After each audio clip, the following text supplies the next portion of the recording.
আসসালামু আলাইকুম, welcome to Rina lifestyle. আজকে আপনাদের মুসুরির ডাল খুব সহজে রান্না করা দেখিয়ে দেবো, একদম ঝটপট রান্না হয়ে যাবে।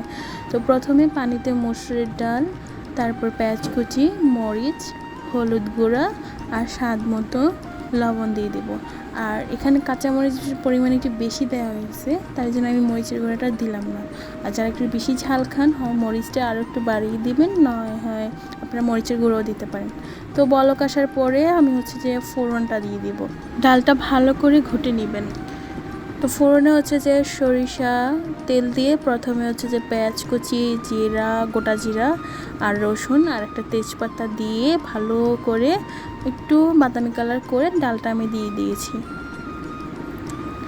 তারপরে যে কিছুক্ষণ ফুটিয়ে নিব, একটু বেশিক্ষণই একটু ঘন করে নেব। এই তো ডালটা ফুটে উঠেছে। তো আমার ডাল অলমোস্ট কমপ্লিট। এটা একদম সহজ আর কোনো ঝামেলা নাই, একদম তাড়াতাড়ি হয়ে যায়।